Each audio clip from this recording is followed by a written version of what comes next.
Hi, this is Jessica with Dining Traveler, and welcome to part 3 of the Dining Traveler cooking series, where we try recipes from our favorite destinations at home. This time we're shooting on location at La Cosecha. La Cosecha is a Latin American market located in the Union Market District of Washington, D.C. For this episode, we're going to make one of my favorite Puerto Rican dishes, pastelón, but with a little twist. We're gonna make mini-pastelones, and this recipe comes from my sister-in-law, Sylvia, who's from Villalba, Puerto Rico, and she's one of my favorite cooks of the family. And what we do is we make it in little muffin tins, so it's nice individually sized, which is great to pass around at a party and also makes for a nice starter.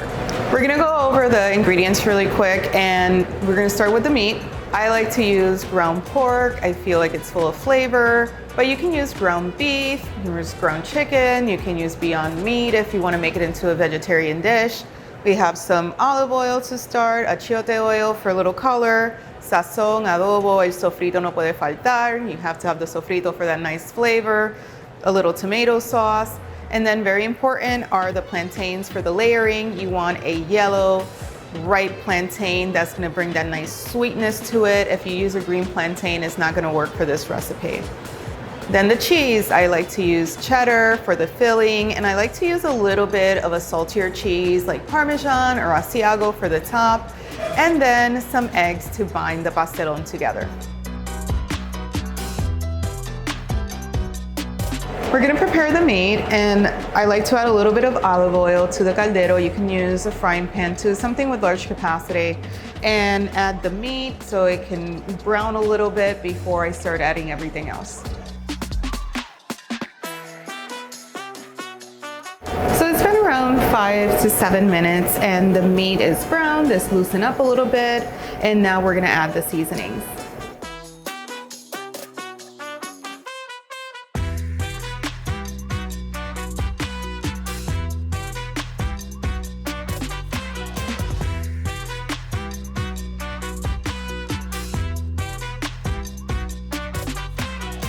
Make sure you're stirring really well. Use a hard spoon or a hard spatula to make sure you're chopping it into tiny, tiny pieces, because remember, the muffin tin is pretty small, and that's one of the reasons also why I didn't use chopped onions. I made sure I added a little bit more sofrito for flavor, or even olives, as much as I love them, just because the area is so small and you really want to focus on that meat. Now for the fun part, to assemble the mini pastelones. Before we do that, we want to preheat the oven to 350 and lay out the ingredients. So we have the meat, which is done. It smells delicious. We have the shredded cheese. I like to shred my own cheese, but you can just buy a bag of shredded cheese. That's fine, saves you some time. And also, speaking of saving time, here's a little tip. For the plantains, you can fry your own plantains, but if you're, let's say, hosting a party, you have a lot of stuff going on in your kitchen, you can also buy some pre-cooked fried maduros. They sell them in the freezer section in most supermarkets, and that's a tip that I actually got from my sister-in-law, Sylvia, and when she told me, I was shocked because I thought that she really did peel the plátanos and did the frying and all that. But she was like, no, I've been making this pastelón for you this whole time with pre-cooked plátanos, and let me say, they taste delicious, and it is a good tip, especially if you have a lot going on. So let's get started. First, I'm gonna toss these plantains in a bowl to mash them a little bit, and you don't have to be completely mashed, but just make it a little smoother, pliable to put in the muffin tins.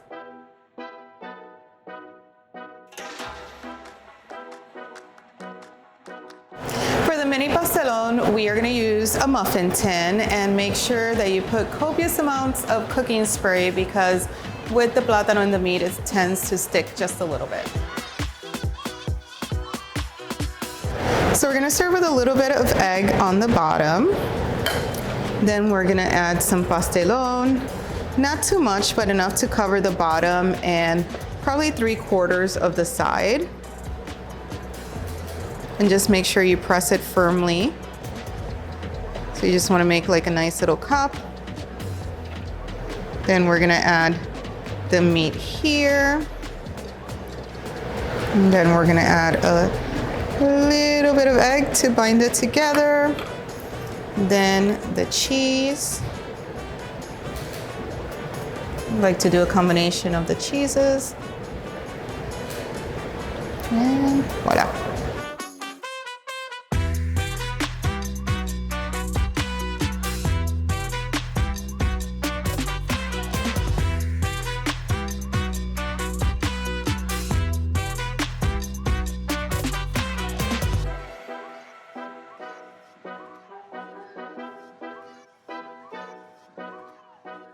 Now we're gonna put it in the oven for 15 to 20 minutes.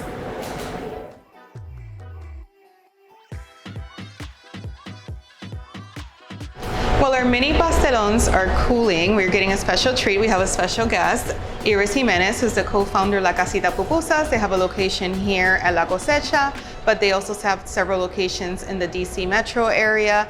And for those who are not familiar with Washington, DC, there is a very big El Salvadoran community here. I love pupusas that I've learned to eat here. And you're gonna tell us a little bit more about what would you have like in a party in El Salvador, like especially during the holidays. What do you pass around?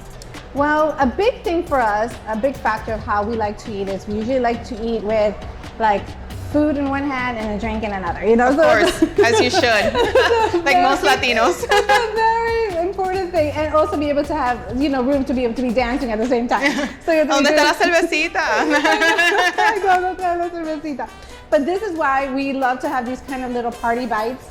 We actually have here pupusas, and these are our mini versions that we actually do for parties, for fiestas. And we have the revuelta, which is our most popular flavor, which is pork chicharrón, and loroco, which is our flour bud, it's our vegetarian version. And then pastelitos, which is kind of like empanaditas, you know. These are like these are salty, they're not sweet, and they are made with beef and carrots and potatoes, and they're very, very yummy. And then we have enchiladas, also corn-based. All three things are corn-based. And we have that with frijoles fritos on top. And the way we serve these is we actually do a little bit of this curtido, which we actually can eat with all three things. That's why we serve it like this. And then you just put it right on top, like that. And then you put a little bit in here as well. You can do this with or without meat. I usually like the traditional version, which is meatless. And then we do a little of the salsa roja right on top as well. You just kind of put it right like this. Which is also nice to have because, you know, if you have a vegetarian guest or somebody that doesn't eat meat, this is a nice option. And I also like to have the option of having something that people can kind of do themselves. You know, I think people enjoy the process of making things or like the way they like them. And this is the queso seco, which is a Salvadorian Parmesan style cheese. It's salty, but it's a little different in flavor, but it's a Salvadorian style kind of Parmesan cheese. So that's what we would do, and then you would eat one, and then, you know, it's a little messy, I will give you that, but it's... But you know, if we're all drinking beer, nobody's gonna notice, the music is on. Exactly, so it's definitely delicious. So which one should I try first? I think you should try one of the pastelitos. One of the pastelitos. Because I know you've had the pupusa before. Yeah, so... like all the time. Yeah. Qué rico.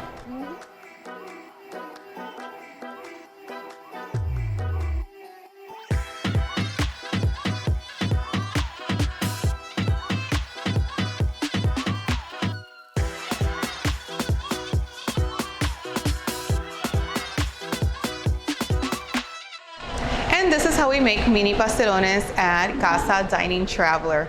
A big thanks to my sister-in-law, Sylvia Diaz, for sharing her recipe with me. Another thank you to La Cosecha for allowing us to use this beautiful space. If you have any questions or comments, I know everybody has their unique way of making these, please share. And now the moment I've been waiting for, drum roll please. I'm gonna leave you guys so I can try my pastelón. Adios.